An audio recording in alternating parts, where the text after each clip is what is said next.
ವಿದ್ಯಾರ್ಥಿಗಳೇ, ನೀವು ಪ್ರಾಥಮಿಕ ಶಾಲೆಯಲ್ಲಿ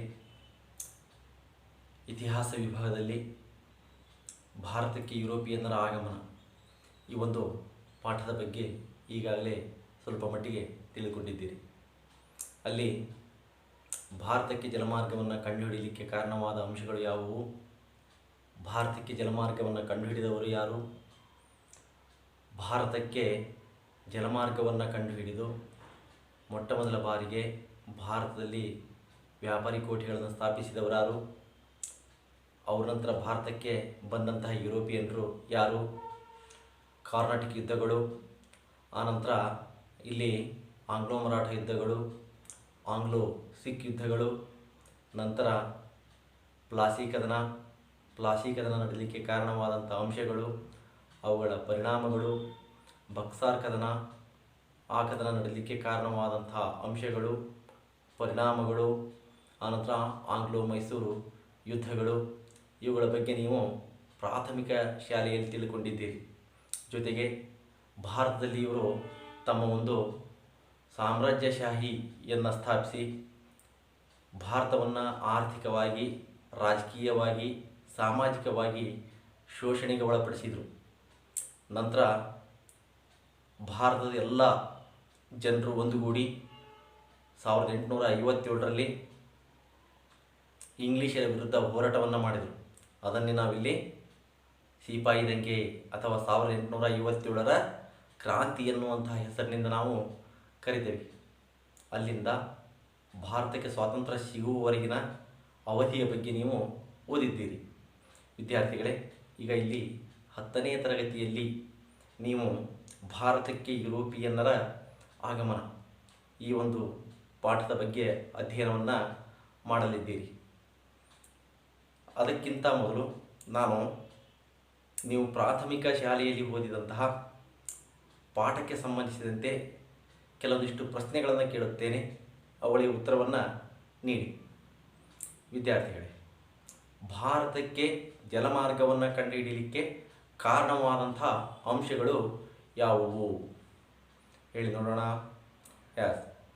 ಭಾರತಕ್ಕೆ ಜಲಮಾರ್ಗವನ್ನು ಕಂಡುಹಿಡಿಯಲಿಕ್ಕೆ ಮೊಟ್ಟಮೊದಲ ಕಾರಣ ಭಾರತದ ಸಾಂಬಾರು ಪದಾರ್ಥಗಳಾದಂತಹ ಜೀರಿಗೆ, ದಾಲ್ಚಿನ್ನಿ, ಏಲಕ್ಕಿ, ಶುಂಠಿ, ಮೆಣಸು ಮುಂತಾದಂತಹ ಸಾಂಬಾರು ಪದಾರ್ಥಗಳು ಯುರೋಪಿಯನ್ನರಿಗೆ ಬೇಕಾಗಿದ್ದವು.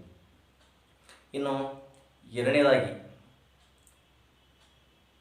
ಕಾನ್ಸ್ಟಾಂಟಿನೋಪಲ್ ನಗರವನ್ನು, ಅಂದರೆ ಪೂರ್ವ ರೋಮನ್ ಸಾಮ್ರಾಜ್ಯದ ಅಥವಾ ಬೈಜಾಂಟಿಯನ್ ಸಾಮ್ರಾಜ್ಯದ ರಾಜಧಾನಿಯಾದಂತಹ ಕಾನ್ಸ್ಟಾಂಟಿನೋಪಲ್ ನಗರವನ್ನು ಟರ್ಕರು ವಶಪಡಿಸಿಕೊಂಡರು. ಈ ಎರಡು ಕಾರಣಗಳನ್ನು ನೀವು ಪ್ರಾಥಮಿಕ ತರಗತಿಯಲ್ಲಿ ಓದಿದ್ದೀರಿ. ವಿದ್ಯಾರ್ಥಿಗಳೇ, ಮುಂದಿನ ಪ್ರಶ್ನೆ,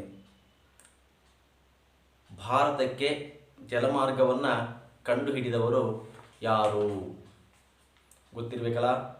1498ರಲ್ಲಿ ಭಾರತಕ್ಕೆ ಜಲಮಾರ್ಗವನ್ನು ಕಂಡುಹಿಡಿದರು. ಅವ್ರು ಯಾರು ಗೊತ್ತಾ? ವಾಸ್ಕೋ ಡಿ ಗಾಮ 1498ರಲ್ಲಿ ಭಾರತಕ್ಕೆ ಜಲಮಾರ್ಗವನ್ನು ಕಂಡುಹಿಡಿದ. ಆಗ ಭಾರತದ ಕಲ್ಲಿಕೋಟೆಗೆ ಬಂದು ಕಪ್ಪಡ್ ಎನ್ನುವಂತಹ ಒಂದು ಪ್ರದೇಶಕ್ಕೆ ತಲುಪಿದಂತಹ ವಿಷಯವನ್ನು ನೀವು ತಿಳಿದುಕೊಂಡಿದ್ದೀರಿ. ವಿದ್ಯಾರ್ಥಿಗಳೇ, ಇಲ್ಲಿ ಭಾರತಕ್ಕೆ ಜಲಮಾರ್ಗವನ್ನು ಕಂಡುಹಿಡಿದ ನಂತರ 4 ಜನ ಯುರೋಪಿಯನ್ನರು ಭಾರತಕ್ಕೆ ಬಂದರು. ಅವ್ರು ಯಾರು ಹೇಳಿ ನೋಡೋಣ. ಅವರಲ್ಲಿ ಮೊದಲಿಗರಾಗಿ ಪೋರ್ಚುಗೀಸರು, ಆನಂತರ ಡಚ್ಚರು, ಆನಂತರ ಇಂಗ್ಲೀಷರು, ಕೊನೆಗೆ ಫ್ರೆಂಚರು ಭಾರತಕ್ಕೆ ಬಂದರು. ಈ 4 ಜನರು ಭಾರತದಲ್ಲಿ ತಮ್ಮ ಸಾಮ್ರಾಜ್ಯವನ್ನು ಸ್ಥಾಪನೆ ಮಾಡಲಿಕ್ಕೆ ತಮ್ಮಲ್ಲೇ ಹೋರಾಟವನ್ನು ಮಾಡಿದರು. ಅವರಲ್ಲಿ ಜಯಶಾಲಿಯಾದಂಥವರು ಇಂಗ್ಲೀಷರು. ನಂತರ ಭಾರತದಲ್ಲಿ ತಮ್ಮ ಸಾಮ್ರಾಜ್ಯವನ್ನು ಸ್ಥಾಪನೆ ಮಾಡಿ ನಮ್ಮನ್ನು ಆರ್ಥಿಕವಾಗಿ, ಸಾಮಾಜಿಕವಾಗಿ, ರಾಜಕೀಯವಾಗಿ ಶೋಷಣೆಗೆ ಒಳಪಡಿಸಿ ತಮ್ಮ ಒಂದು ಪರಮಾಧಿಕಾರವನ್ನು ಸ್ಥಾಪನೆ ಮಾಡಿದರು. ಹೀಗೆ ಇಂಗ್ಲೀಷರು ಭಾರತದಲ್ಲಿ ಮೇಲುಗೈಯನ್ನು ಸ್ಥಾಪಿಸಿದಂತಹ ಯುರೋಪಿಯನ್ನರಾಗಿ ಕಂಡುಬಂದರು. ವಿದ್ಯಾರ್ಥಿಗಳೇ, ಇಲ್ಲಿ ಇಂಗ್ಲಿಷ್ ಈಸ್ಟ್ ಇಂಡಿಯಾ ಕಂಪನಿ ಸ್ಥಾಪನೆಯಾಗಿದ್ದು ಯಾವಾಗ ಹೇಳಿ ನೋಡೋಣ? Yes, English East India company ಸ್ಥಾಪನೆಯಾಗಿದ್ದು 1600ರಲ್ಲಿ. ಅಂದರೆ ಇಂಗ್ಲಿಷ್ ಈಸ್ಟ್ ಇಂಡಿಯಾ ಕಂಪನಿ ತನ್ನ ಒಂದು ಪೂರ್ವ ದೇಶಗಳೊಂದಿಗೆ ವ್ಯಾಪಾರವನ್ನು ಮಾಡಲಿಕ್ಕೆ ಅಲ್ಲಿದ್ದಂತಹ ರಾಣಿ ಅಥವಾ ಇಂಗ್ಲೆಂಡಿನ ರಾಣಿ ಇಂಗ್ಲೀಷರಿಗೆ ಅನುಮತಿಯನ್ನು ನೀಡಿದ್ಲು. ವಿದ್ಯಾರ್ಥಿಗಳೇ, ಇಲ್ಲಿ ನಂತರ ಭಾರತಕ್ಕೆ ಬಂದಂಥವರು ಫ್ರೆಂಚರ ಪ್ರಮುಖ ವ್ಯಾಪಾರಿ ಕೇಂದ್ರ ಮತ್ತು ಅವರ ರಾಜಧಾನಿ ಯಾವುದಾಗಿತ್ತು ಹೇಳಿ ನೋಡೋಣ? ಎಸ್, ಪಾಂಡಿಚೇರಿ ಅವರ ಒಂದು ಪ್ರಮುಖವಾದಂಥ ವ್ಯಾಪಾರಿ ಕೇಂದ್ರ ಮತ್ತು ರಾಜಧಾನಿಯಾಗಿತ್ತು. ವಿದ್ಯಾರ್ಥಿಗಳೇ, ನಿಮ್ಗೆ ಗೊತ್ತು, ಪ್ರಾಥಮಿಕ ಶಾಲೆಯಲ್ಲಿ ಓದಿದಂತಹ ಕೆಲವೊಂದು ಅಂಶಗಳ ನೆನಪಿನಲ್ಲಿ ಇವೆ ಅಂತ ನಾನು ತಿಳ್ಕೊಂಡಿದ್ದೀನಿ. ಇಲ್ಲಿ ನಿಮ್ಗೆ ಗೊತ್ತಿರಬೇಕು, ಕಾರ್ನಾಟಿಕ್ ಅಥವಾ ಮುಸ್ಲಿಮರ ಒಂದು ಪ್ರದೇಶವನ್ನು ಗೋಲ್ಕೊಂಡ ಅಂತ ಕರಿತಾ ಇದ್ರು. ಆ ಪ್ರದೇಶದ ಮೇಲೆ ಹತೋಟಿಯನ್ನು ನಡೆಸಲಿಕ್ಕೆ ಇಬ್ಬರು ಯುರೋಪಿಯನ್ನರ ಮಧ್ಯೆ ಯುದ್ಧಗಳು ನಡೆದವು. ಅವುಗಳನ್ನು ಕಾರ್ನಾಟಿಕ್ ಯುದ್ಧಗಳು ಅಂತ ಕರೀತಾ ಇದ್ದಾರೆ. ಆ ಕಾರ್ನಾಟಿಕ್ ಯುದ್ಧಗಳು ಯಾರ ಮಧ್ಯೆ ನಡೆದವು? ಎಸ್, ಫ್ರೆಂಚರು ಮತ್ತು ಇಂಗ್ಲೀಷರ ಮಧ್ಯೆ ಇಲ್ಲಿ 3 ಪ್ರಮುಖವಾದಂತಹ ಕಾರ್ನಾಟಿಕ್ ಯುದ್ಧಗಳು ನಡೆದವು. ವಿದ್ಯಾರ್ಥಿಗಳೇ, ಹೀಗೆ ಹಲವಾರು ಅಂಶಗಳನ್ನು ನೀವು ತಿಳಿದುಕೊಂಡಿದ್ದೀರಿ.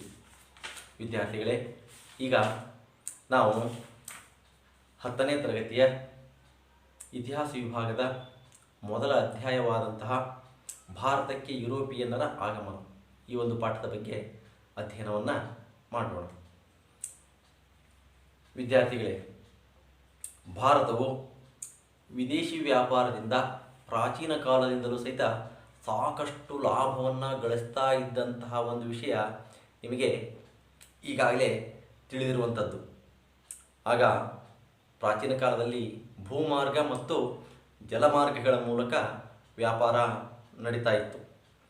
ಹೀಗೆ ಪ್ರಾಚೀನ ಕಾಲದಿಂದಲೂ ಸಹಿತ ಭಾರತ ಮತ್ತು ಯುರೋಪಿನ ನಡುವೆ ವಾಣಿಜ್ಯ ಸಂಬಂಧಗಳು ಏರ್ಪಟ್ಟಿದ್ದು.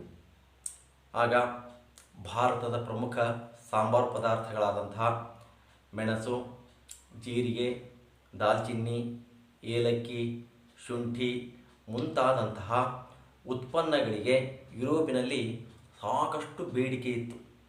ವಿದ್ಯಾರ್ಥಿಗಳೇ, ನಿಮಗೆ ಗೊತ್ತಿರಬೇಕು, ಈ ಸಾಂಬಾರು ಪದಾರ್ಥಗಳಿಗೆ ಯುರೋಪಿನಲ್ಲಿ ಯಾಕೆ ಬೇಡಿಕೆ ಇತ್ತು ಹೇಳಿ ನೋಡೋಣ? ನೀವು ಪ್ರತಿದಿನ ಊಟ ಮಾಡ್ತಿರಲ್ಲ, ಸಾಂಬಾರು ಪೌಡರ್ ಬಳಸ್ತಿರಲ್ಲ, ಅದರಿಂದ ಏನಾಗುತ್ತೆ? ಆಹಾರದ ಒಂದು ರುಚಿ ಹೆಚ್ಚಾಗುತ್ತೆ.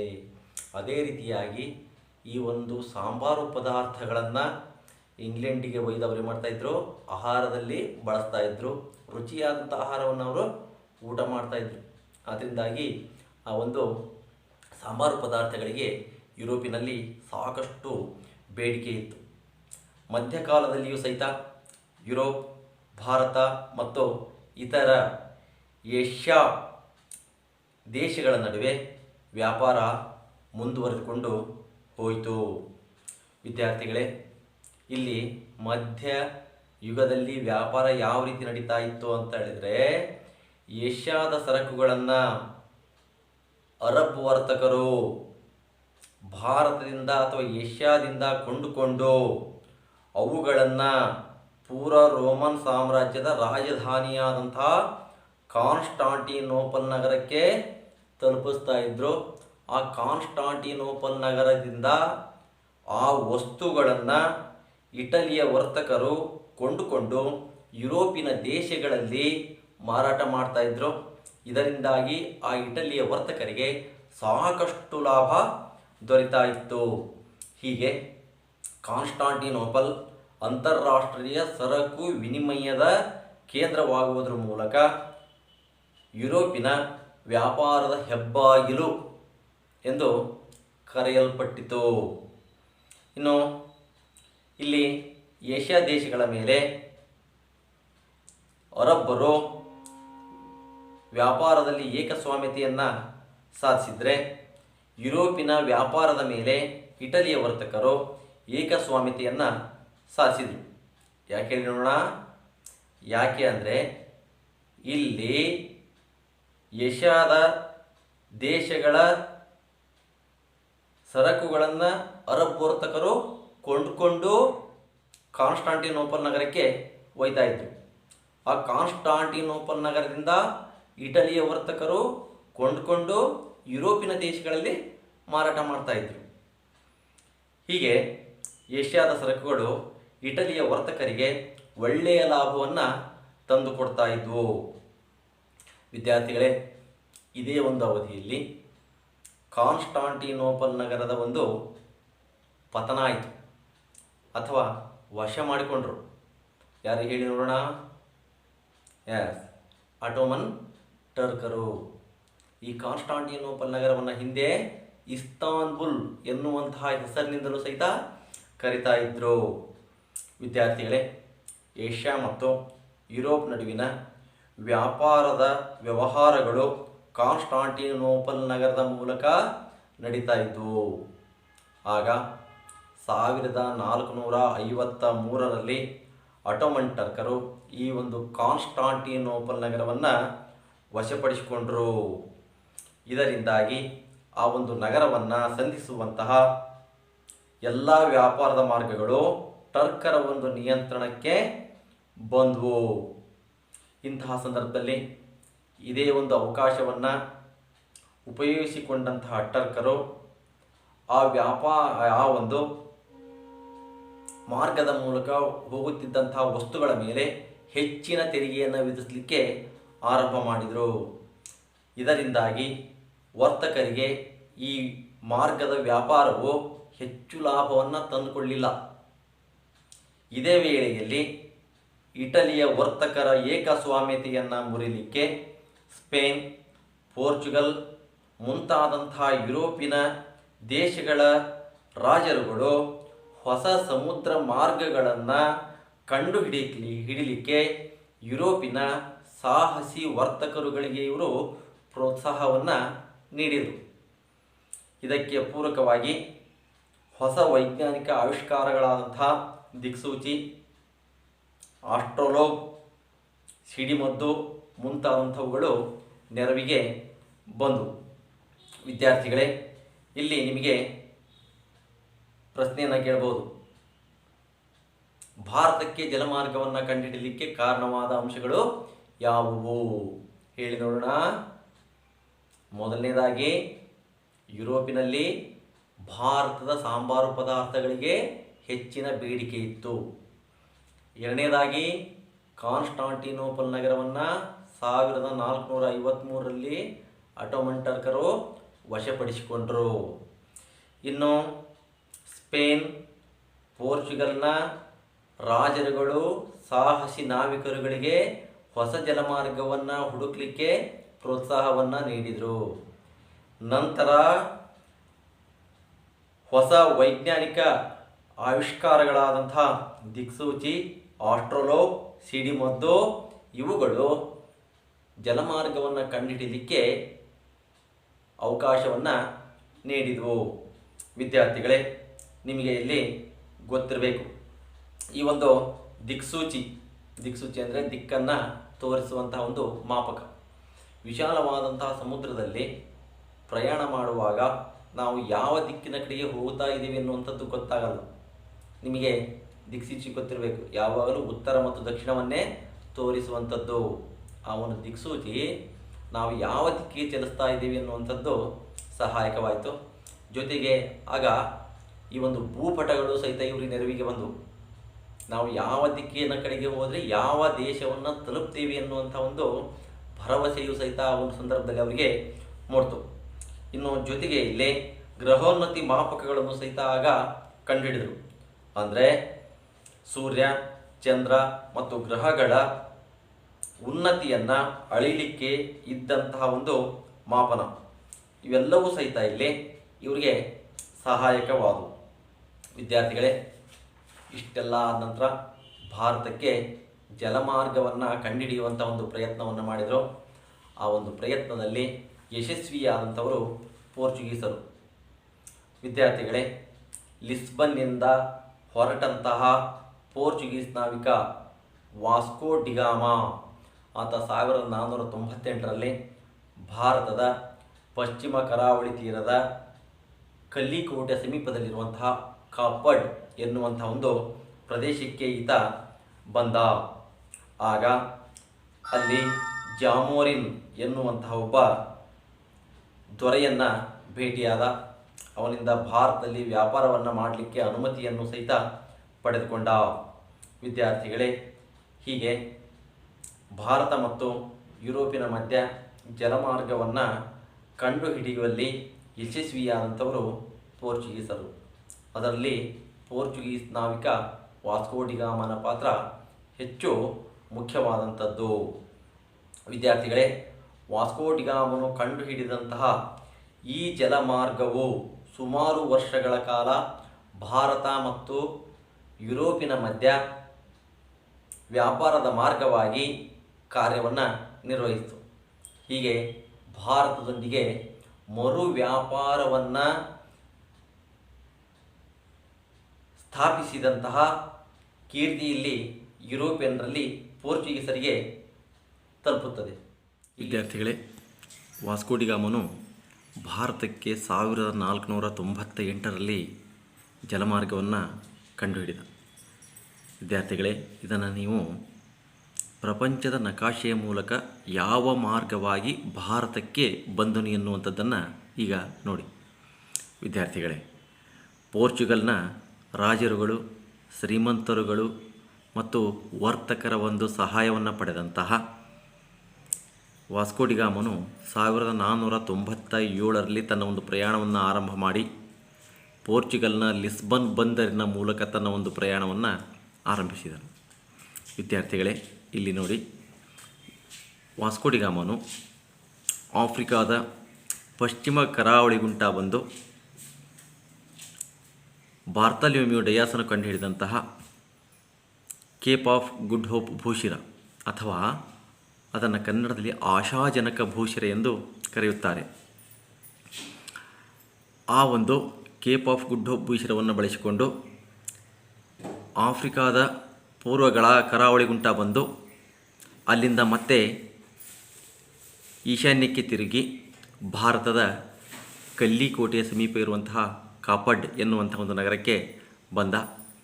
ಅಲ್ಲಿದ್ದಂತಹ ದೊರೆ ಜಾಮೋರಿನ್ ಅವನನ್ನು ಭೇಟಿಯಾಗಿ ತನ್ನ ಒಂದು ವ್ಯಾಪಾರವನ್ನು ಮುಂದುವರಿಸುವಂಥ ಒಂದು ಪ್ರಯತ್ನವನ್ನು ಮಾಡಿದನು. ಇನ್ನು ಯುರೋಪಿನ ವ್ಯಾಪಾರಿ ಕಂಪನಿಗಳ ಬಗ್ಗೆ ಅಧ್ಯಯನವನ್ನು ಮಾಡೋಣ. ವಿದ್ಯಾರ್ಥಿಗಳೇ, ಭಾರತಕ್ಕೆ ಪೋರ್ಚುಗೀಸರು ಜಲಮಾರ್ಗವನ್ನು ಕಂಡುಹಿಡಿದ ನಂತರ ಅದರ ಬೆನ್ನಲ್ಲಿನೇ ಯುರೋಪಿನ ಅನೇಕ ದೇಶಗಳು ಭಾರತದಲ್ಲಿ ತಮ್ಮ ಒಂದು ವ್ಯಾಪಾರಿ ಕೋಟೆಗಳನ್ನು ಸ್ಥಾಪನೆ ಮಾಡಿದವು. ಅವರಲ್ಲಿ ಪ್ರಮುಖವಾಗಿ ಡಚ್ಚರು, ಇಂಗ್ಲೀಷರು ಮತ್ತು ಫ್ರೆಂಚರು. ವಿದ್ಯಾರ್ಥಿಗಳೇ, ಈ ಒಂದು ಬೆಳವಣಿಗೆಯಿಂದಾಗಿ ಭಾರತವು ವಸಾಹತು ರಾಷ್ಟ್ರವಾಗಿ ಪರಿವರ್ತನೆಯಾಯಿತು. ಜೊತೆಗೆ ಭಾರತದಲ್ಲಿ ವಸಾಹತುಗಳನ್ನು ಸ್ಥಾಪಿಸಿದ ಯುರೋಪಿನ ರಾಷ್ಟ್ರಗಳ ಒಂದು ಇತಿಹಾಸವೂ ಸಹಿತ ಬದಲಾವಣೆಯಾಯಿತು. ವಿದ್ಯಾರ್ಥಿಗಳೇ, ಇಲ್ಲಿ ಭಾರತಕ್ಕೆ ಜಲಮಾರ್ಗಗಳ ಮೂಲಕ ಬಂದಂತಹ ಮೊಟ್ಟ ಮೊದಲ ಯುರೋಪಿಯನ್ನರು ಪೋರ್ಚುಗೀಸರು. ವಿದ್ಯಾರ್ಥಿಗಳೇ, ಭಾರತಕ್ಕೆ 1498ರಲ್ಲಿ ವಾಸ್ಕೋ ಡಿಗಾಮ ಜಲಮಾರ್ಗವನ್ನು ಕಂಡುಹಿಡಿದು ತನ್ನ ದೇಶಕ್ಕೆ ಮರಳಿದ. ಮತ್ತೆ ಎರಡನೆಯ ಬಾರಿಗೆ ಭಾರತಕ್ಕೆ 1502ರಲ್ಲಿ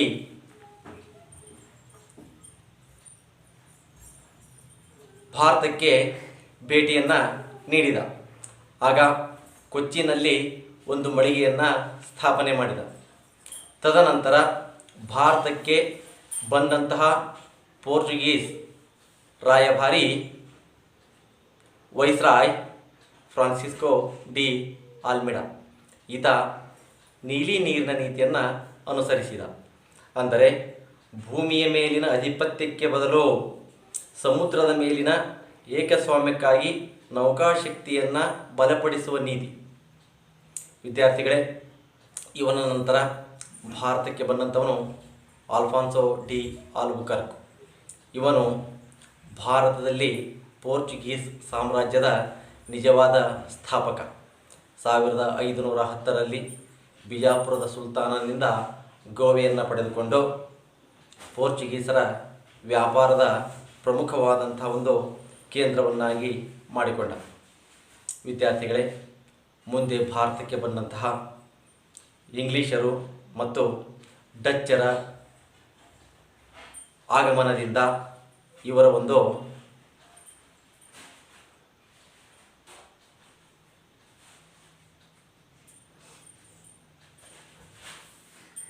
ವಿದ್ಯಾರ್ಥಿಗಳೇ ಮುಂದೆ ಭಾರತಕ್ಕೆ ಬಂದಂತಹ ಡಚ್ಚರು ಮತ್ತು ಇಂಗ್ಲೀಷರೊಂದಿಗೆ ಇವರು ಪೈಪೋಟಿಯನ್ನು ನಡೆಸಲು ಆಗಲಿಲ್ಲ. ಆದ್ದರಿಂದಾಗಿ ಭಾರತದಲ್ಲಿ ಇವರ ಒಂದು ರಾಜಕೀಯವಾಗಿ ಕಳೆ ಹೊಂದಿದರು. ವಿದ್ಯಾರ್ಥಿಗಳೇ, ಇನ್ನು ಡಚ್ಚರು ಇವರು ಹಾಲೆಂಡ್ ಅಥವಾ ನೆದರ್ಲ್ಯಾಂಡ್ ದೇಶದವರು.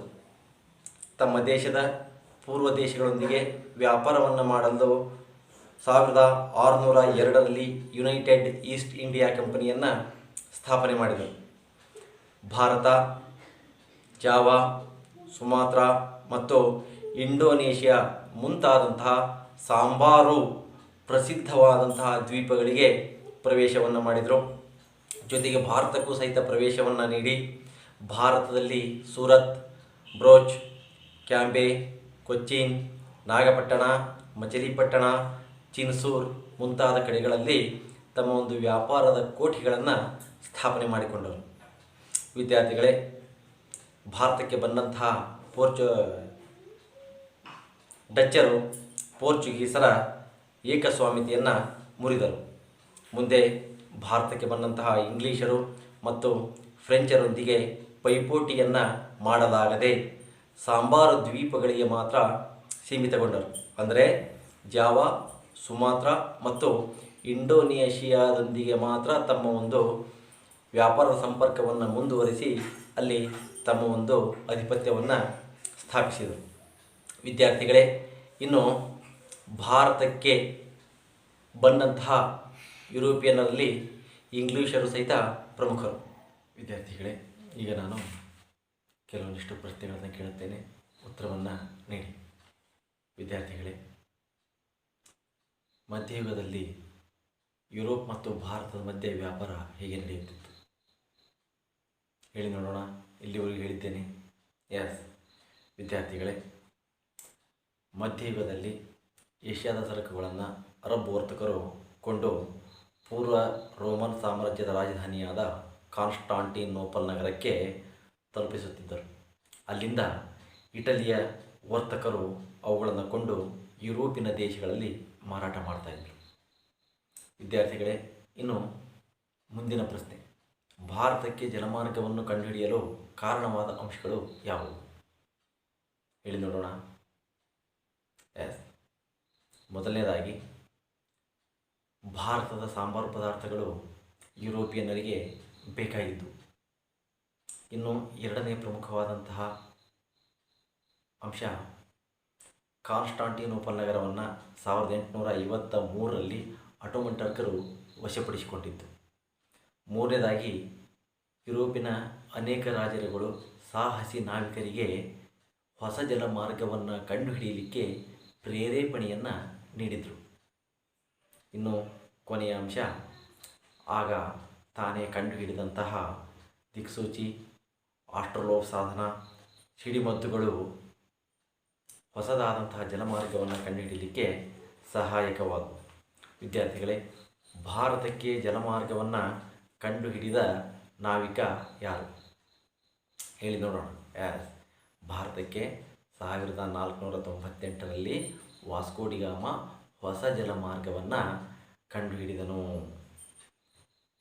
ಅಂದಿನಿಂದ ಭಾರತ ಯುರೋಪ್ನೊಂದಿಗೆ ವ್ಯಾಪಾರವನ್ನು ಮಾಡಲಿಕ್ಕೆ ವಿದ್ಯಾರ್ಥಿಗಳೇ, 1600 ಡಿಸೆಂಬರ್ 31ರಂದು ಭಾರತದಲ್ಲಿ ಇಂಗ್ಲೀಷ್ ಈಸ್ಟ್ ಇಂಡಿಯಾ ಕಂಪನಿ ಸ್ಥಾಪನೆಯಾಯಿತು. ಇಂಗ್ಲೆಂಡಿನ ಎಲಿಜಬೆತ್ ರಾಣಿಯು ತನ್ನ ದೇಶದೊಂದಿಗಿನ ಪೂರ್ವದ ದೇಶಗಳೊಂದಿಗೆ ವ್ಯಾಪಾರವನ್ನು ಮಾಡಲು 15 ವರ್ಷಗಳ ಒಂದು ಪರವಾನಗಿಯನ್ನು ನೀಡಿದಳು. ಆದರೆ ಇಂಗ್ಲಿಷ್ ಈಸ್ಟ್ ಇಂಡಿಯಾ ಕಂಪನಿ 1613ರಲ್ಲಿ ಔಪಚಾರಿಕವಾಗಿ ತನ್ನ ಒಂದು ವ್ಯಾಪಾರವನ್ನು ಆರಂಭಿಸಿತು. ವಿದ್ಯಾರ್ಥಿಗಳೇ, ಮುಂದೆ ಇಂಗ್ಲಿಷ್ ಈಸ್ಟ್ ಇಂಡಿಯಾ ಕಂಪನಿಯು 1ನೇ ಜೇಮ್ಸ್ನ ರಾಯಭಾರಿಯಾಗಿ ಸರ್ ಥಾಮಸ್ ರೌನನ್ನು ಜಹಾಂಗೀರ್ನ ಆಸ್ಥಾನದಲ್ಲಿ ನೇಮಿಸಿತು. ಇವನು ಮೊಘಲರಿಗೆ ಸೇರಿದ ಬೇರೆ ಬೇರೆ ಪ್ರದೇಶಗಳಲ್ಲಿ ವ್ಯಾಪಾರ ಮಾಡಲು ಕೆಲವೊಂದು ಪರವಾನಗಿಗಳನ್ನು ಪಡೆದನು. ಆಗ ಅಹಮದಾಬಾದ್, ಬ್ರೋಚ್ ಹಾಗೂ ಆಗ್ರಾ ಜೊತೆಗೆ ಸೂರತ್, ಕಾಸಿಂ ಬಜಾರ್, ಕಲ್ಕತ್ತಾ, ಢಾಕಾ ಮುಂತಾದ ಪ್ರದೇಶಗಳಲ್ಲಿ ತನ್ನ ಒಂದು ವ್ಯಾಪಾರಿ ಕೇಂದ್ರಗಳನ್ನು ಸ್ಥಾಪನೆ ಮಾಡಿದನು. ವಿದ್ಯಾರ್ಥಿಗಳೇ, ಇಲ್ಲಿ ಇಂಗ್ಲಿಷರು ಪ್ರಮುಖವಾದಂತಹ 3 ಪ್ರದೇಶಗಳನ್ನು ತಮ್ಮ ವ್ಯಾಪಾರಕ್ಕಾಗಿ ಬಳಸಿಕೊಂಡರು. ಅವರಲ್ಲಿ ಪ್ರಮುಖವಾಗಿ ಮದ್ರಾಸ್, ಬಾಂಬೆ ಮತ್ತು ಕಲ್ಕತ್ತಾ. ವಿದ್ಯಾರ್ಥಿಗಳೇ, ಮೊದಲನೆಯದಾಗಿ ಮದ್ರಾಸ್. ಚಂದ್ರಗಿರಿಯ ರಾಜನಿಂದ ಮದ್ರಾಸ್ನಲ್ಲಿ ಭೂಮಿಯನ್ನು ಪಡೆದು ಸೇಂಟ್ ಜಾರ್ಜ್ ಕೋಟೆಯನ್ನು ಕಟ್ಟಿಸಿದರು. ನಂತರ ಬಾಂಬೆ. ಇಂಗ್ಲೆಂಡ್ ದೊರೆ 2ನೇ ಚಾರ್ಲ್ಸ್ನ ಸಹೋದರಿ ಕ್ಯಾಥರೀನಳನ್ನು ಮದುವೆಯಾದನು. ಆಗ ಪೋರ್ಚುಗಲ್ ದೊರೆ ಇಂಗ್ಲಿಷರಿಗೆ ಬಾಂಬೆಯನ್ನು ವರದಕ್ಷಿಣೆಯಾಗಿ ಕೊಟ್ಟನು. ಮುಂದೆ ಚಾರ್ಲ್ಸ್ ದೊರೆ ವಾರ್ಷಿಕ 10 ಪೌಂಡುಗಳ ಬಾಡಿಗೆಗೆ ಇಂಗ್ಲಿಷ್ ಈಸ್ಟ್ ಇಂಡಿಯಾ ಕಂಪನಿಗೆ ಬಾಂಬೆಯನ್ನು ನೀಡಿದನು. ವಿದ್ಯಾರ್ಥಿಗಳೇ, ಇನ್ನು ಕಲ್ಕತ್ತಾ. 1690ರ ದಶಕದಲ್ಲಿ ಬಂಗಾಳದ ರಾಜ್ಯಪಾಲನಿಂದ ಹುಗ್ಲಿ ನದಿಯ ಮೇಲಿನ ಕೆಲವೊಂದಿಷ್ಟು ಹಳ್ಳಿಗಳನ್ನು ಖರೀದಿಸಿದರು. ಅವುಗಳಲ್ಲಿ ಸುತಾನತಿ, ಗೋವಿಂದಪುರ ಮತ್ತು ಕಲ್ಕತ್ತಾ. ಈ ಹಳ್ಳಿಗಳ ಸುತ್ತಮುತ್ತ ಕೋಟೆಯನ್ನು ನಿರ್ಮಿಸಿದರು. ಆ ಕೋಟೆಯ ಸುತ್ತ ಬೆಳೆದಂತಹ ನಗರವೇ ಕಲ್ಕತ್ತಾ. ವಿದ್ಯಾರ್ಥಿಗಳೇ, ಹೀಗೆ ಇಂಗ್ಲಿಷರು ಪ್ರಮುಖವಾಗಿ ಈ ಮುಂಬೈ, ಮದ್ರಾಸ್ ಮತ್ತು ಕಲ್ಕತ್ತಾಗಳನ್ನು ತಮ್ಮ ಒಂದು ಕೇಂದ್ರಗಳನ್ನಾಗಿ ಮಾಡಿಕೊಂಡರು. ಭಾರತದಲ್ಲಿನ ರಾಜಕೀಯ ಅಸ್ಥಿರತೆಯ ಲಾಭವನ್ನು ಪಡೆದಂತಹ ಬ್ರಿಟಿಷರು ಈ 3 ಆಯಕಟ್ಟಿನ ನಗರಗಳನ್ನು ಭಾರತದ ವಿಜಯಕ್ಕೆ ತೂಗು ಹಲಿಗೆಯನ್ನಾಗಿ ಮಾಡಿಕೊಂಡರು. ವಿದ್ಯಾರ್ಥಿಗಳೇ, ಹೀಗೆ ಇಂಗ್ಲಿಷರು ಈ 3 ನಗರಗಳನ್ನು ತಮ್ಮ ವ್ಯಾಪಾರದ ಪ್ರಮುಖವಾದಂತಹ ಕೇಂದ್ರಗಳನ್ನಾಗಿ ಮಾಡಿಕೊಂಡ ನಂತರ ಕಲ್ಕತ್ತಾವನ್ನು ತಮ್ಮ ಒಂದು ರಾಜಧಾನಿಯನ್ನಾಗಿ ಮಾಡಿಕೊಂಡರು. ಮುಂದೆ ತಮ್ಮ ಅಧೀನದಲ್ಲಿದ್ದಂತಹ ಪ್ರದೇಶಗಳಲ್ಲಿ ತಮ್ಮದೇ ಆದಂತಹ ನಾಗರಿಕ ಮತ್ತು ಅಪರಾಧ ಕಾಯ್ದೆಗಳನ್ನು ಜಾರಿಗೆ ತಂದರು. ವಿದ್ಯಾರ್ಥಿಗಳೇ, ಹೀಗೆ ಶಾಂತಿಯುತ ವ್ಯಾಪಾರವನ್ನು ತಮ್ಮ ನೀತಿಯನ್ನಾಗಿ ಮಾಡಿಕೊಂಡು ಹದಗೆಟ್ಟಂತಹ ಭಾರತದ ಪರಿಸ್ಥಿತಿಯ ಲಾಭವನ್ನು ಪಡೆದು ಭಾರತದಲ್ಲಿ ತಮ್ಮ ಒಂದು ಸಾರ್ವಭೌಮತ್ವವನ್ನು ಸ್ಥಾಪಿಸಿದರು. ವಿದ್ಯಾರ್ಥಿಗಳೇ, ಭಾರತಕ್ಕೆ ಕೊನೆಯದಾಗಿ ಬಂದಂತಹ ಯುರೋಪಿಯನ್ನರಲ್ಲಿ ಫ್ರೆಂಚರು ಕಂಡುಬರುತ್ತಾರೆ. ಲಾಭದಾಯಕ ವ್ಯಾಪಾರದ ಆಸೆಯಿಂದ ಇತರ ಯುರೋಪಿಯನ್ ರಾಷ್ಟ್ರಗಳಂತೆ ಫ್ರೆಂಚರು ಸಹಿತ ಭಾರತದಿಂದ ಆಕರ್ಷಿಸಲ್ಪಟ್ಟರು. ಆಗ 1664ರಲ್ಲಿ ಫ್ರೆಂಚ್ ಈಸ್ಟ್ ಇಂಡಿಯಾ ಕಂಪನಿಯನ್ನು ಸ್ಥಾಪಿಸಿದರು. ಆದರೆ ಇದು ಸರ್ಕಾರಿ ಒಡೆತನದ ಕಂಪನಿಯಾಗಿ ತನ್ನ ಒಂದು ಕಾರ್ಯವನ್ನು ಆರಂಭಿಸಿತು. ಭಾರತದಲ್ಲಿ 1668ರಲ್ಲಿ ತನ್ನ ಒಂದು ಪ್ರಪ್ರಥಮ ದಾಸ್ತಾನು ಮಳಿಗೆಯನ್ನು ಅಥವಾ ವ್ಯಾಪಾರಿ ಕೋಠಿಯನ್ನು ಸೂರತ್ನಲ್ಲಿ ಆರಂಭಿಸಿತು. ನಂತರ ಮಚಿಲಿಪಟ್ಟಣ, ಚಂದ್ರನಗರ, ಮಾಹೆ, ಕಾರೈಕಲ್ಲು, ಕಾಸಿಂ ಬಜಾರ್, ಬಾಲಸೂರುಗಳಲ್ಲಿ ತಮ್ಮ ಒಂದು ವ್ಯಾಪಾರಿ ಕೇಂದ್ರಗಳನ್ನು ಸ್ಥಾಪನೆ ಮಾಡಿದರು. ವಿದ್ಯಾರ್ಥಿಗಳೇ, 1674ರಲ್ಲಿ ವಾಲಿಕೊಂಡಪುರಂನಲ್ಲಿನ ಮುಸ್ಲಿಂ ಅಧಿಕಾರಿಯಿಂದ ಒಂದು ಹಳ್ಳಿಯನ್ನು ಪಡೆದುಕೊಂಡು ಕ್ರಮೇಣ ಆ ಹಳ್ಳಿಯನ್ನು ದೊಡ್ಡ ವ್ಯಾಪಾರದ ಕೇಂದ್ರವನ್ನಾಗಿ ಮಾಡಿಕೊಂಡರು. ಆ ಹಳ್ಳಿಯೇ ಪಾಂಡಿಚೇರಿ ಅಥವಾ ಪುದುಚೇರಿ. ಈ ಒಂದು ಪಾಂಡಿಚೇರಿ ಫ್ರೆಂಚರು ಭಾರತವನ್ನು ಬಿಟ್ಟು ಹೋಗುವವರೆಗೂ ಫ್ರೆಂಚರ ಒಂದು ರಾಜಧಾನಿಯಾಗಿತ್ತು. 1746ರಲ್ಲಿ ಪಾಂಡಿಚೇರಿಯ ಗವರ್ನರ್ ಆಗಿ ಬಂದಂತಹ ಟೂಪ್ಲೆ ಒಬ್ಬ ಮಹತ್ವಾಕಾಂಕ್ಷಿ ಅಧಿಕಾರಿಯಾಗಿದ್ದ. ಈತ ದಕ್ಷಿಣ ಭಾರತದಲ್ಲಿ ಫ್ರೆಂಚರ ಅಧಿಪತ್ಯವನ್ನು ಸ್ಥಾಪಿಸಲು ಹವಣಿಸಿದನು. ಇದು ಇಂಗ್ಲಿಷರೊಡನೆ ಸಂಘರ್ಷಕ್ಕೆ ಇಳಿಲಿಕ್ಕೆ ನಾಂದಿಯಾಯಿತು.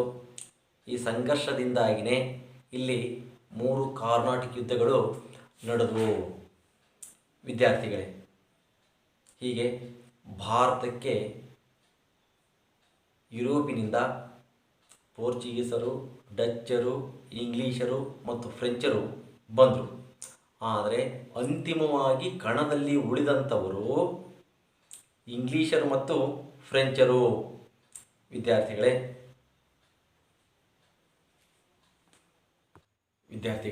ಜಲಮಾರ್ಗದ ಮೂಲಕ ವ್ಯಾಪಾರಕ್ಕಾಗಿ ಭಾರತಕ್ಕೆ ಬಂದಂತಹ ಮೊಟ್ಟ ಮೊದಲ ಯುರೋಪಿಯನ್ನರು ಯಾರು? ಹೌದು, ಪೋರ್ಚುಗೀಸರು. 1498ರಲ್ಲಿ ವಾಸ್ಕೋಡಿಗಾಮ ಭಾರತಕ್ಕೆ ಜಲಮಾರ್ಗವನ್ನು ಕಂಡುಹಿಡಿದ. ಅವನು ಪೋರ್ಚುಗೀಸ್ ನಾವಿಕ. ಇನ್ನು ಮುಂದಿನ ಪ್ರಶ್ನೆ, ನೀಲಿ ನೀರಿನ ನೀತಿ ಎಂದರೇನು? ಇದನ್ನು ಯಾರೇ ಜಾರಿಗೆ ತಂದರು? ವಿದ್ಯಾರ್ಥಿಗಳೇ ಅದ್ರ ಬಗ್ಗೆ ಪದೇ ಪದೇ ಹೇಳಿದ್ದೇನೆ, ಉತ್ತರವನ್ನು ನೀಡ್ತೀರಾ? ಭೂಮಿಯ ಮೇಲಿನ ಆಧಿಪತ್ಯಕ್ಕೆ ಬದಲು ಸಮುದ್ರದ ಮೇಲಿನ ಏಕಸ್ವಾಮ್ಯಕ್ಕಾಗಿ ನೌಕಾಶಕ್ತಿಯನ್ನು ಬಲಪಡಿಸುವಂತಹ ನೀತಿಯನ್ನೇ ಇಲ್ಲಿ ನೀಲಿ ನೀರಿನ ನೀತಿ ಎನ್ನುವರು. ಇದನ್ನು ಜಾರಿಗೆ ತಂದವರು ಫ್ರಾನ್ಸಿಸ್ಕೋ ಡಿ ಆಲ್ಮಿಡಾ. ವಿದ್ಯಾರ್ಥಿಗಳೇ ಯುನೈಟೆಡ್ ಈಸ್ಟ್ ಇಂಡಿಯಾ ಕಂಪನಿ ಯಾವಾಗ ಸ್ಥಾಪನೆಯಾಯಿತು? ಯುನೈಟೆಡ್ ಈಸ್ಟ್ ಇಂಡಿಯಾ ಕಂಪನಿ 1602ರಲ್ಲಿ ಸ್ಥಾಪಿಸಲಾಯಿತು. ವಿದ್ಯಾರ್ಥಿಗಳೇ ಭಾರತದಲ್ಲಿ ಡಚ್ಚರು ತಮ್ಮ ಒಂದು ಪ್ರಭಾವವನ್ನು ಕಳೆದುಕೊಳ್ಳೋದಕ್ಕೆ ಕಾರಣವಾದಂತಹ ಅಂಶ ಯಾವುವು ಹೇಳಿ ನೋಡೋಣ? ಯಾಕೆ ಅಂದರೆ ಇವರ ನಂತರ ಭಾರತಕ್ಕೆ ಬಂದಂತಹ ಇಂಗ್ಲೀಷರು ಮತ್ತು ಫ್ರೆಂಚರ ಪೈಪೋಟಿಯನ್ನು ಡಚ್ಚರಿಂದ ಎದುರಿಸಲಿಕ್ಕೆ ಆಗಲಿಲ್ಲ. ಇನ್ನು ಎರಡನೇ ಕಾರಣ, ಇಲ್ಲಿ ಅವರು ಈ ಒಂದು ಪೈಪೋಟಿಯನ್ನು ಎದುರಿಸಲಾಗದೆ ಸಾಂಬಾರು ದ್ವೀಪಗಳಿಗೆ ತಮ್ಮ ಒಂದು ವ್ಯಾಪಾರವನ್ನು ಸೀಮಿತಗೊಳಿಸಿದ್ದು. ವಿದ್ಯಾರ್ಥಿಗಳೇ ನೀವು ಇಲ್ಲಿಯವರೆಗೂ ಮಧ್ಯಯುಗದಲ್ಲಿ ಭಾರತ ಮತ್ತು ಯುರೋಪಿನ ಮಧ್ಯೆ ವ್ಯಾಪಾರ ಯಾವ ರೀತಿ ನಡೀತಾ ಇತ್ತು,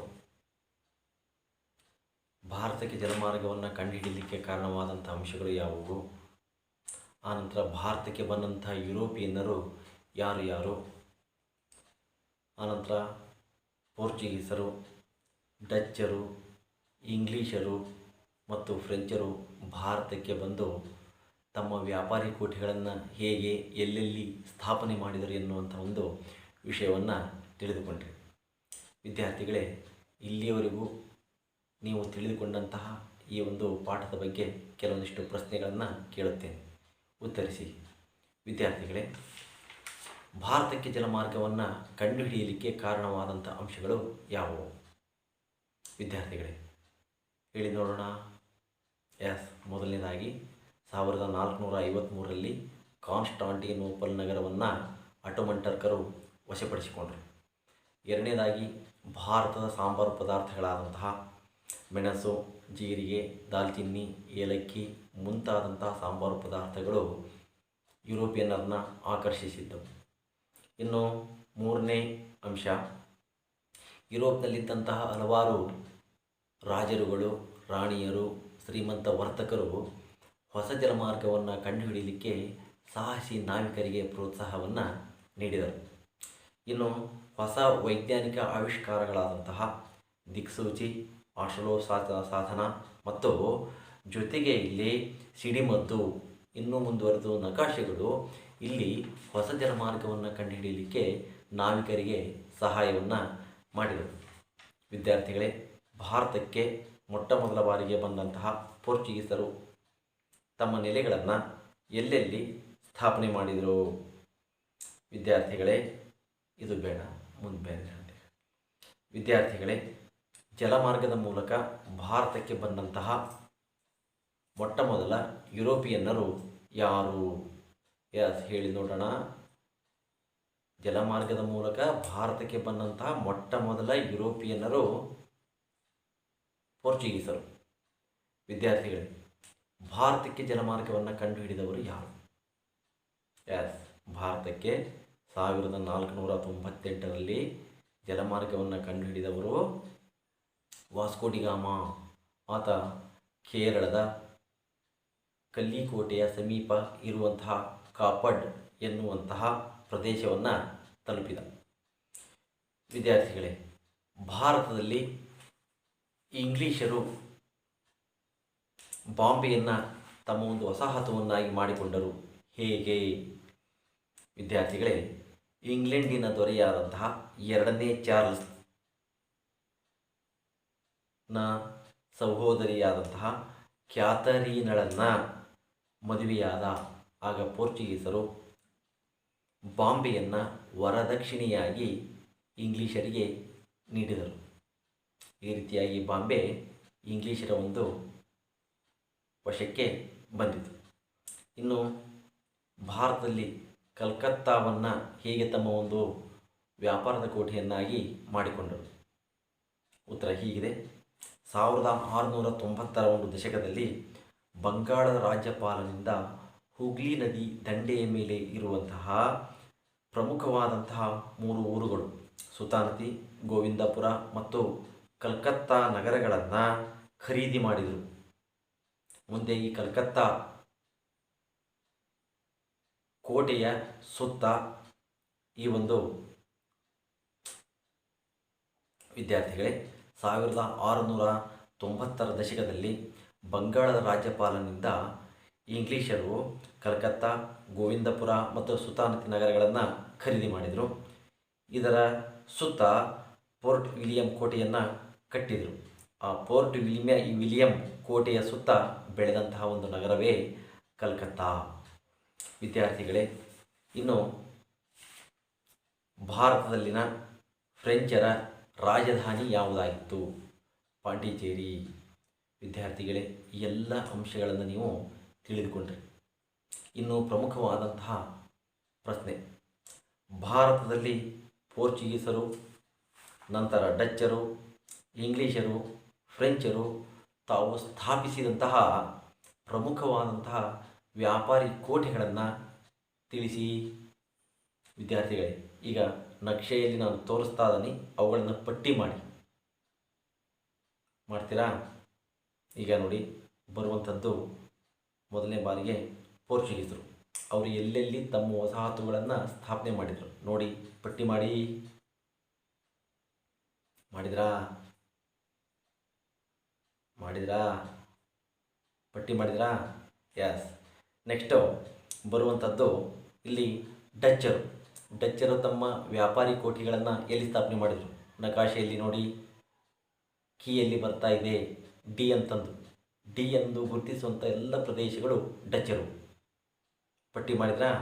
ನೆಕ್ಸ್ಟ್ ಈಗ ಬರುವಂಥದ್ದು ಇಂಗ್ಲೀಷರು.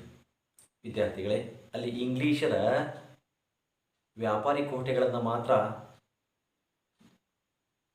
ಸುತ್ತು ಹಾಕಲಾಗಿದೆ. ಅವು ಯಾವುವು ಅಂತ ಪಟ್ಟಿ ಮಾಡಿ ನೋಡೋಣ. ಎಸ್, ಒಂದೊಂದೇ ಪಟ್ಟಿ ಮಾಡಿದ್ರಾ? ಆಯಿತಾ?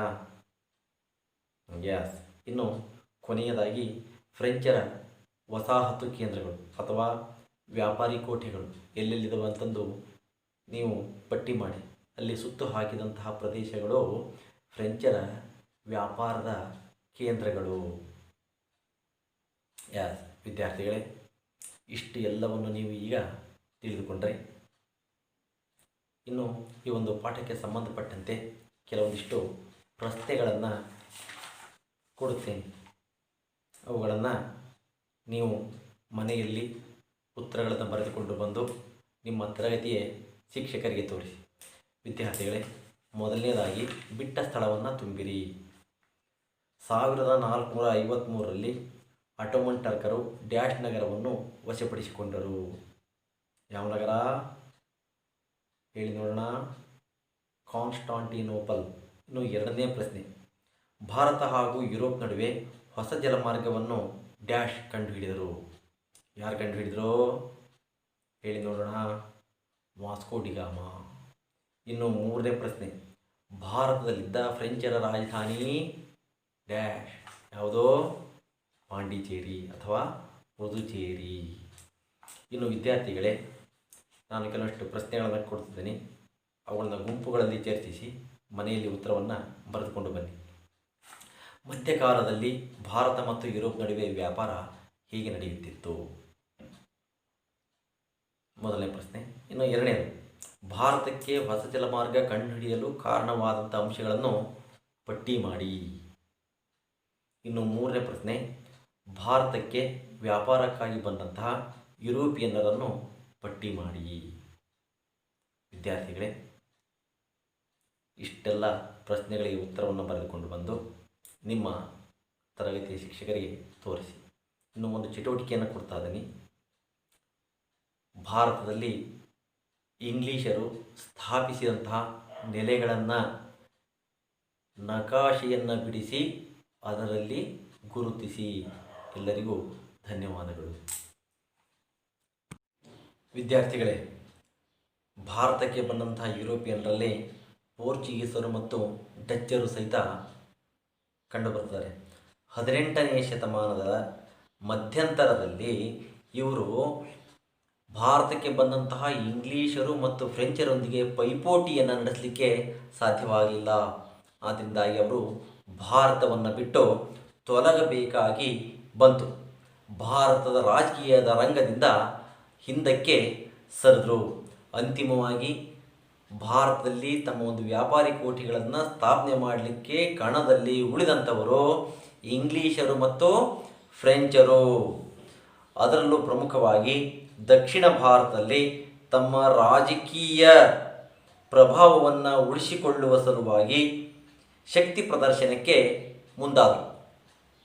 ವಿದ್ಯಾರ್ಥಿಗಳೇ, ಇದೇ ಸಂದರ್ಭದಲ್ಲಿ ಹೈದರಾಬಾದ್ ಸಂಸ್ಥಾನ ಮತ್ತು ಕರ್ನಾಟಿಕ್ ಪ್ರಾಂತಗಳಲ್ಲಿನ ರಾಜಕೀಯ ಅಸ್ಥಿರತೆಯ ಒಂದು ಲಾಭವನ್ನು ಪಡೆದುಕೊಂಡಂಥವರು ಇಂಗ್ಲೀಷರು ಮತ್ತು ಫ್ರೆಂಚರು.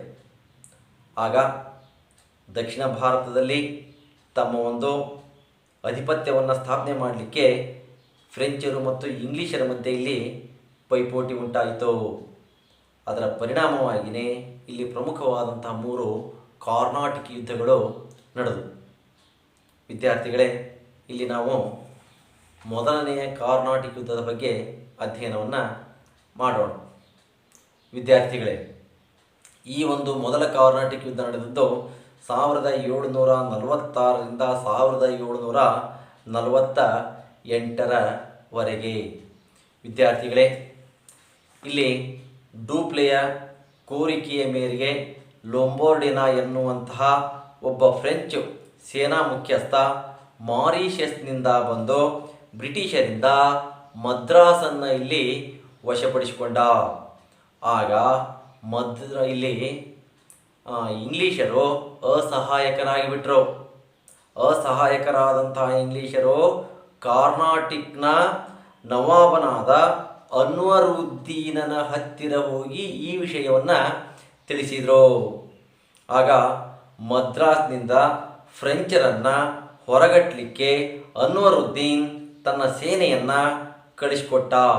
ಆದರೆ ಕಳಿಸಿಕೊಟ್ಟಂತಹ ಅನ್ವರುದ್ದೀನನ ಸೇನೆಯು ಸಂಪೂರ್ಣವಾಗಿ ಸೋತೋಯಿತು. ವಿದ್ಯಾರ್ಥಿಗಳೇ, ಕೊನೆಗೆ ಲ್ಯಾಬೋರ್ಡಿನನು ಡೂಪ್ಲೆಗೆ ತಿಳಿಸದೆ ಇಂಗ್ಲೀಷರಿಂದ ಒಳಗೊಳಗೆ ಹಣವನ್ನು ಪಡೆದುಕೊಂಡು ಮದ್ರಾಸನ್ನು ಬಿಟ್ಟುಕೊಟ್ಟು ಮದ್ರಾಸಿಗೆ ಹೋಗಿಬಿಟ್ಟ. ಇಲ್ಲಿ ಲ್ಯಾಬೋರ್ಡಿನ ತನ್ನ ಒಂದು ದುರಾಶೆಯನ್ನು ಇಲ್ಲಿ ತೋರಿಸಿದಂತಾಯಿತು. ಇದರಿಂದಾಗಿ ಕೋಪಗೊಂಡಂತಹ ಡೂಪ್ಲೆಯು ಮತ್ತೆ ಮದ್ರಾಸನ್ನು ಪಡೆಯುವಂತಹ ಒಂದು ಪ್ರಯತ್ನವನ್ನು ಮಾಡಿದ. ಆದರೆ ಅಂತಿಮವಾಗಿ ಈ ಯುದ್ಧವು ಯುರೋಪಿನಲ್ಲಿ ಫ್ರಾನ್ಸ್ ಮತ್ತು ಇಂಗ್ಲೆಂಡಿನ ನಡುವೆ ಆದಂತಹ ಏಕ್ಸ್ಲಾ ಚಾಪೆಲ್ ಎನ್ನುವಂತಹ ಒಂದು ಒಪ್ಪಂದದಿಂದ ಮುಕ್ತಾಯವಾಯಿತು. ವಿದ್ಯಾರ್ಥಿಗಳೇ, ಒಂದು ಅಂಶ ಗೊತ್ತಿರಲಿ, ಯುರೋಪ್ನಲ್ಲಿ ಫ್ರೆಂಚರು ಮತ್ತು ಇಂಗ್ಲೀಷರ ಮಧ್ಯ ಸಂಘರ್ಷಗಳು ನಡೆದಾಗ ಭಾರತದಲ್ಲಿದ್ದಂತಹ ಈ ಇಂಗ್ಲಿಷ್ ಈಸ್ಟ್ ಇಂಡಿಯಾ ಕಂಪನಿ ಮತ್ತು ಫ್ರೆಂಚ್ ಈಸ್ಟ್ ಇಂಡಿಯಾ ಕಂಪನಿಗಳ ಮಧ್ಯ ಯುದ್ಧಗಳು ನಡೀತಾ ಇದ್ವು. ಅಲ್ಲಿ ಯಾವಾಗ ಯುರೋಪ್ನಲ್ಲಿ ಫ್ರೆಂಚರು ಮತ್ತು ಇಂಗ್ಲಿಷರ ಮಧ್ಯೆ ಸಂಘರ್ಷಗಳು ಉಂಟಾಗುತ್ತೋ ಅದೇ ಒಂದು ಸಂದರ್ಭದಲ್ಲಿ ಭಾರತದಲ್ಲಿ ಸಂಘರ್ಷಗಳು ಉಂಟಾಗ್ತಾ ಇದ್ವು. ಅಲ್ಲಿ ಸಂಘರ್ಷ ನಿಂತಾಗ ಭಾರತದಲ್ಲಿ ಸಂಘರ್ಷಗಳು ನಿಲ್ತಾ ಇದ್ವು. ಆಗ ಯುರೋಪಿನಲ್ಲಿ 1748ರಲ್ಲಿ ಸಂಘರ್ಷ ಉಂಟಾಗಿ ಅಥವಾ ಯುದ್ಧ ಉಂಟಾಗಿ ಕೊನೆಗೆ ಯುರೋಪಿನಲ್ಲಿ ಎಕ್ಸ್ಲಾ ಚಾಪಲ್ ಎನ್ನುವಂಥ ಒಂದು ಒಪ್ಪಂದದಿಂದ ಅಲ್ಲಿ ಸಂಘರ್ಷ ಅಥವಾ ಯುದ್ಧ ಮುಕ್ತಾಯವಾಯಿತು. ಆಗ ಭಾರತದಲ್ಲಿ ಸಹಿತ ಇದ್ದಂತಹ ಇಂಗ್ಲಿಷರು ಮತ್ತು ಫ್ರೆಂಚರು ತಮ್ಮ ಒಂದು ಒಪ್ಪಂದವನ್ನು ಮಾಡಿಕೊಂಡು ಈ ಯುದ್ಧವನ್ನು ಮುಕ್ತಾಯಗೊಳಿಸಿದರು.